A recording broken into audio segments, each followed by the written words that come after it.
சின்ன மருமகள் அடுத்த வர எபிசோடில் பார்த்தீங்க அப்படின்னா எல்லாருமே அப்பத்தாவை கூப்பிட போகலாம் அப்படின்னு சொல்லிட்டு தமிழ்ச்செல்வி வீட்டுக்கு கார் எடுத்துகிட்டு சேதுபதி வீட்டிலேருந்து எல்லாருமே வராங்க. அப்போ சேதுபதி அந்த வடக்கடையில் நின்று வடை போட்டுட்டு இருக்கிறத பார்த்தோன்னே எல்லாம் ஷாக் ஆகிட்டாங்க.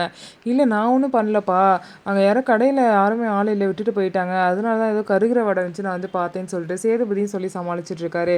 அதுக்கப்புறம் அப்பத்தா கிட்ட எல்லாருமே வந்து அழுது வந்து திரும்ப வீட்டுக்கு வாங்க அப்பத்தா அப்படின்னு சொல்லிட்டு எவ்வளவோ கெஞ்சி கேட்குறாங்க. ஆனால் அப்பத்தா வந்து நான் செத்தாலும் அந்த வீட்டு வாசப்படி மிடிக்க மாட்டேன்டா அப்படின்னு சொல்கிற அந்த வீட்டை நான் தலைமுழுகிட்டேன்னு சொல்லிட்டு எல்லாரும் முன்னாடியே கத்திடுறாங்க. நீ எப்போ வருவேன், நான் வெயிட் பண்ணிட்டு இருக்கேன் அப்பத்தா அப்படின்னு சொல்லிட்டு அவங்க பையனை சொல்லிட்டு எல்லாரும் கிளம்பிட்டாங்க. அப்பத்தாவும் அழுதுகிட்டே உள்ளே போயிட்டாங்க.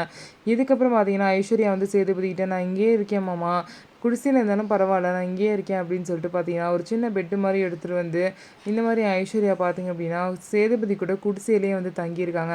இதை பார்த்தா அப்போ நீ ஏன்டி இங்கே தங்குறவா, உள்ளே வந்து படுன்னு சொல்லும்போது இல்லை பார்த்தா நான் இங்கேயே படுத்துக்கிறேன்னு சொல்லிட்டு சேதுபதி தங்கியிருக்க அந்த குடிசையிலே வந்து தங்கியிருக்காங்க. இதுக்கப்புறம் சேதுபதி பார்த்தீங்கன்னா அவங்க மாமனாரோட சேர்ந்து குடிச்சிருக்காரு. குடிச்சிட்டு வீட்டுக்குள்ளே போயிட்டு இந்த மாதிரி குழந்தைய தூக்குறேன் அப்படின்னு சொல்லிட்டு வந்து பிரச்சனை பண்ணிகிட்ருக்காரு. அப்போ வந்து குடிச்சிட்டு பிரச்சனை பண்ணுறதுனால தமிழ்ச்செல்வி ஓங்கி சேதுபதியை ஒரு அறை விட்டுடுறாங்க. இதுக்கப்புறம் அந்த பிரச்சனை எப்படி போய் முடிய போகுது அப்படின்னு சொல்லிட்டு பார்க்கலாம். நம்ம வீடியோ உங்களுக்கு பிடிச்சிருந்தா நம்ம வீடியோவை லைக் பண்ணிவிட்டு பாருங்கள்.